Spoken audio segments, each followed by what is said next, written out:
Well, there's a moment of truth. We gotta really see how bad it really is. It'll be okay. Dang it. Okay. Right now, this is what, 9 o'clock in the morning, and it's -4 degrees out, -26 wind chill, so it's pretty cold.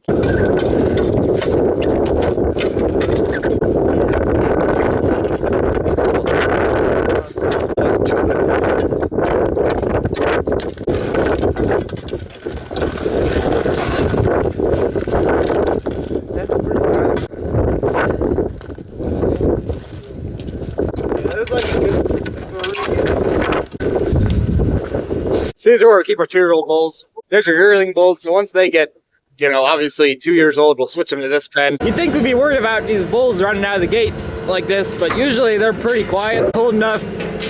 You could leave the gate open, and they'd probably stay in for a little while. So. Okay, off to the horse tank. Pretty good metric of how cold it is if you get frost on your mustache, and sure enough, I'm feeling it a little bit. So that means it's pretty cold. The water doesn't seem like it's too bad. It wasn't frozen. It just had that little bit. I want somebody over to take those buckets to the tank.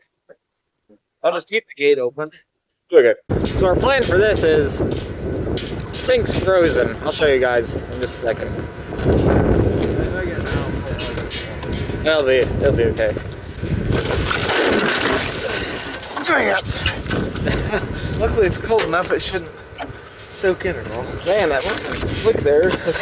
Yeah, well, my boots, my soles are cold, so that just makes them slick. So this tank's frozen. You can see here, yeah, frozen.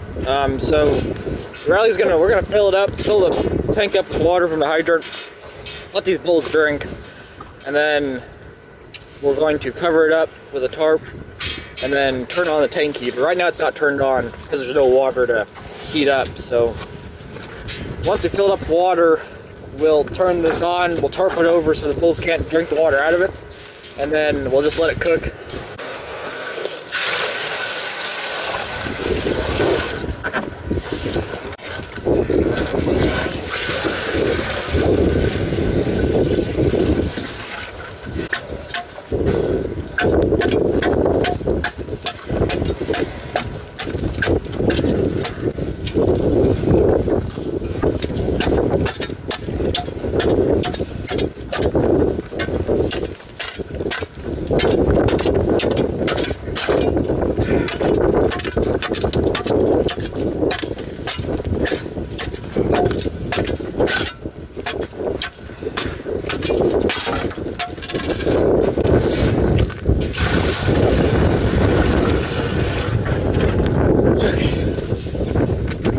Many unbearable hours later. So we got that water into the tank. We got the bulls watered for now. They kind of filled up on water. We got 2 more buckets here. We'll dump in to cover, make sure that heater's covered up.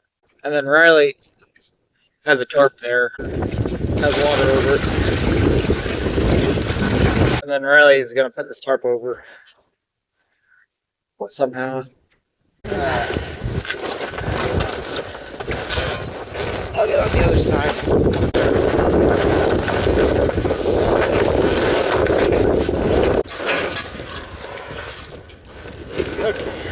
Okay, so now we're gonna tie these neckties around that tank, keep that tarp around it, and hopefully keep the bulls out.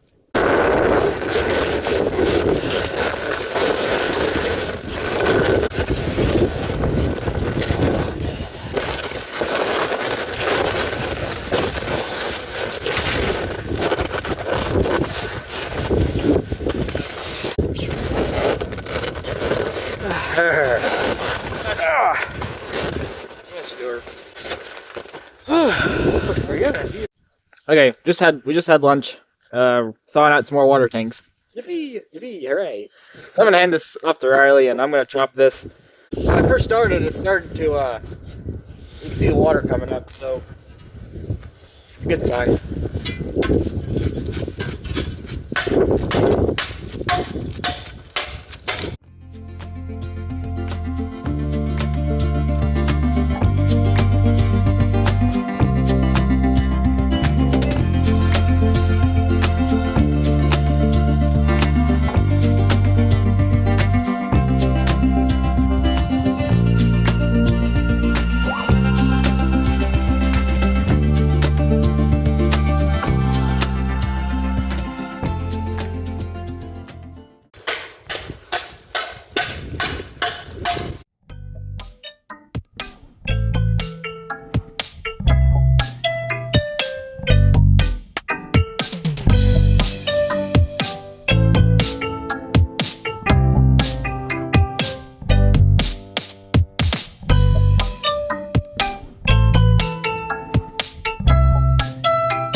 tell you what, that takes a toll on your shoulders, especially it being up, you know, you're chopping ice high up, you know. So, anyway, you guys saw I got both sides chopped out. Riley's now running the heat gun. Form that, just metal part up, and hopefully take it off and see what's up. We couldn't tell if this tank was frozen or whether it just had water in it, just sitting there. So these blue tanks, they work pretty good. We have 3 of them for kind of our big group cattle. They work pretty good, except for when it gets cold, and they just freeze up. It's pretty bad. So we've had pretty good luck with Covet tanks. With our horses and stuff, so it's something that we'll be looking at. Okay, it's like a on out these tanks, or keep our call them the Pella heifers because you got Pella shed, but these are our yearling heifers, and then when they calve, we'll calve them out in that morgue building. It's just pretty. It's close proximity from each other. That way, we keep a closer eye on them that way. So we have this tank we gotta thaw out, and then we got feedlot tank we gotta thaw out too. So hopefully we can kind of get done soon. Knock on wood. Knock on the wood. Yep. Okay, well, no one knocked on the wood, so it might take a while. This year's the first year we've used heat guns to thaw out water tanks, and so far it's doing really good. It's just easy to carry, way easier to carry than a salamander, and you get it exactly where you get it exactly where you want. Yeah, just don't get them into the water.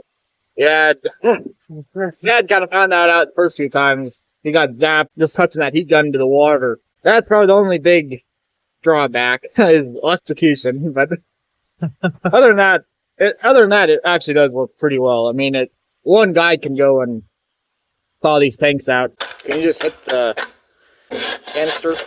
Huh? Can you just hit the canister? The butt. You can use the butt end of the spade. FBI, open up! Sometimes we've gotten lucky where you just hit the side of that. Yeah, hit the side of it, and the ice breaks off the float. But that's like in springtime temperatures, or just like barely, hardly freezing. Well, there's the moment of truth. We gotta really see how bad it really is. Oh, we're good. Yeah. That's best case scenario right there. That may look bad, but it's just surface ice, so.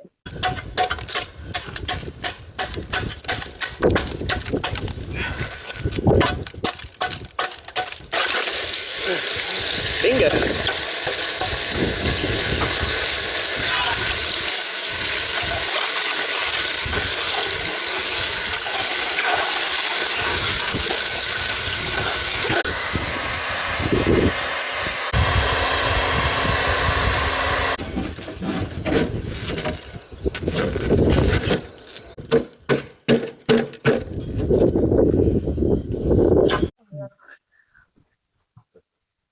Got another wild one.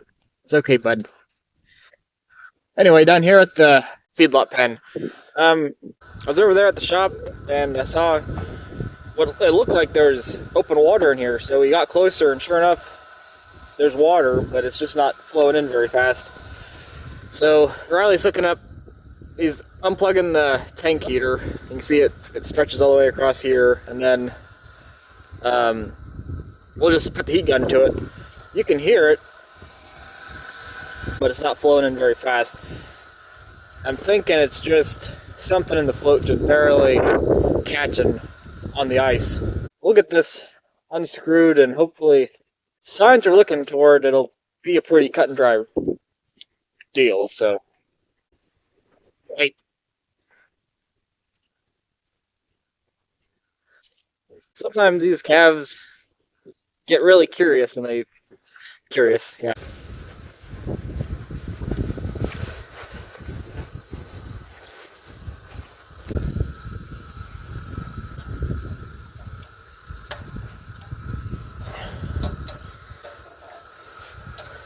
Deuce. Hey. Smelling it like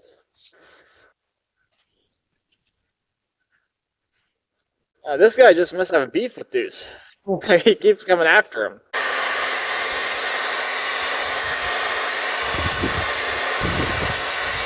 There we go. That's all it needed.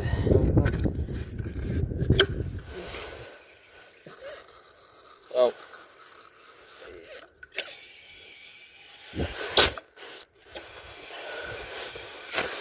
There she goes. Just kind of stuck in the float.